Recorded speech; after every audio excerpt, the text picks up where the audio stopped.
Ladies and gentlemen, I declared war on Professor Anton and defeated him, I believe, just because he couldn't have won. And he sent me a message and he said, now come on, I didn't take down my channel like you said that was your goal, so how can you say that you had a victory?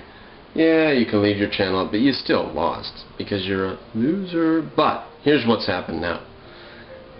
Somebody is upset that I attacked Professor Anton and actually started a channel in praise of Professor Anton or something. And it's hard to see what there is to praise or like. I mean, it's all a bunch of nonsense and drivel, and how can you ever come to a moral defense of nonsense and drivel? But it's happened.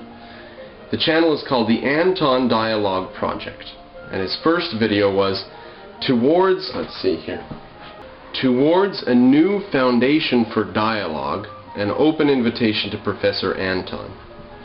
And he's being, this channel and his ratings and stuff are being beaten up a little bit, I think, by some of you, ladies and gentlemen. But he doesn't mind, does he?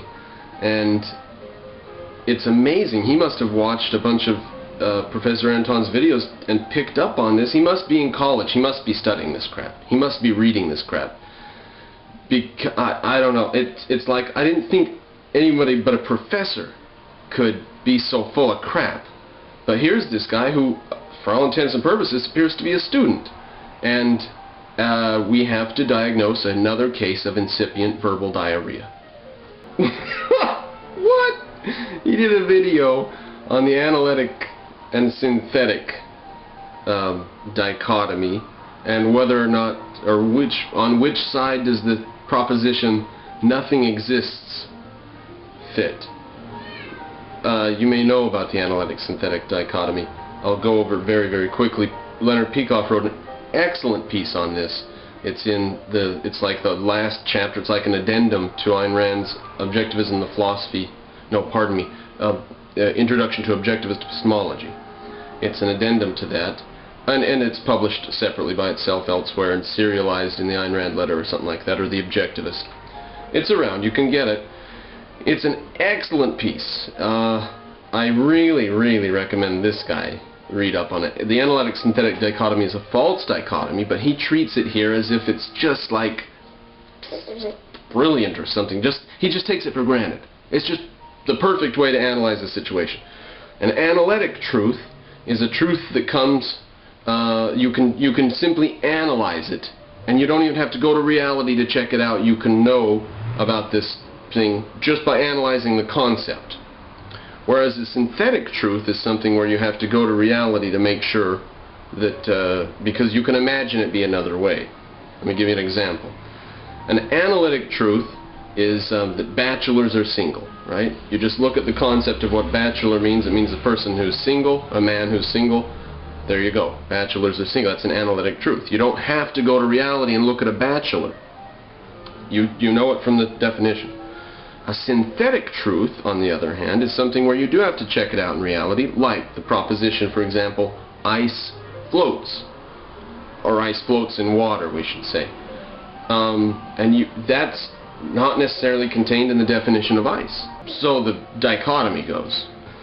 Now in actuality, we wouldn't know what bachelors were without having gone to reality first. Concepts are not disembodied platonic things that are just in our mind and we just analyze them. No, concepts come from integration of information in reality.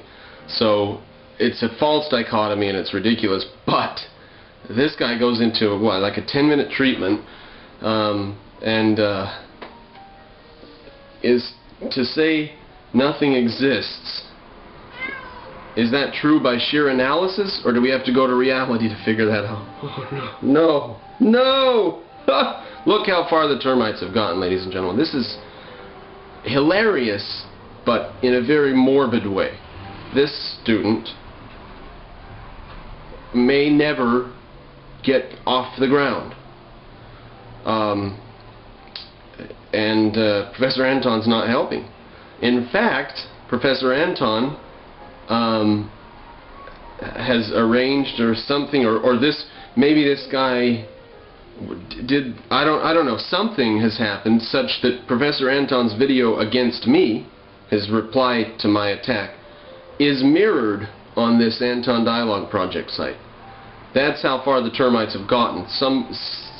Here's a professor jabbing his head off. Here's a student with his life ahead of him being taken in, being suckered by the professor with no clothes. Ridiculous, hilarious, morbid, sad. And I'm not going to go through and analyze the videos because although Professor Anton has made some comments in replies to the videos saying, well, the thing was that Hegel and Heidegger were talking about blah blah blah, and it's not, it can't be. It's not. There's nothing there to reply to or talk about. It is sheer nonsense. And I challenge Professor Anton, if I'm sure he won't watch my video or any of my videos, so if someone will just send him a note, I'm pretty sure I'm blocked from his channel, I don't know. If someone would just send him a little note saying, Mr. Cropper would like you to explain, if you could, any one of the videos on the Anton Dialogue Project. Do a video reply, Professor Anton. Let's see you make sense out of this stuff. It sounds better than yours. It actually does, Professor. Because this kid is using full sentences and he doesn't change thoughts in the middle, and he does negate himself once in a while, like he gets to the end of a bit of stuff and says, but maybe it's not like this. Must have picked that up from Professor, I don't know. But it will be easier to explain. I think it's nonsense and there's no way to explain it. But it would be easier for the professor to explain the videos this guy's doing now than to explain his own videos, because his own videos are far less coherent, even though I have to say the Anton Dialogue Project videos are not coherent. They are ridiculous.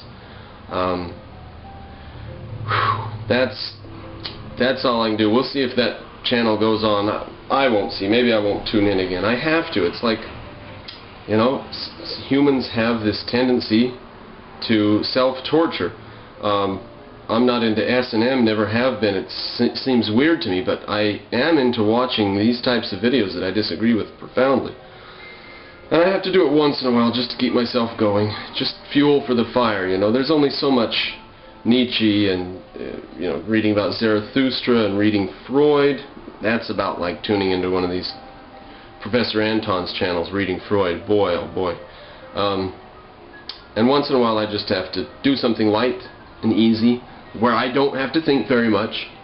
Guaranteed that if you log on to Professor Anton's channel and watch some of his videos, you will not have to use your brain while you're there. All you have to do is turn your brain off and sit there and go, So, I don't know. Here I am trying to help education, and there's a perfectly innocent mind being duped. And he's mad at me because I'm dogmatic and I just want to pigeonhole stuff. Fine. Let's see what happens now.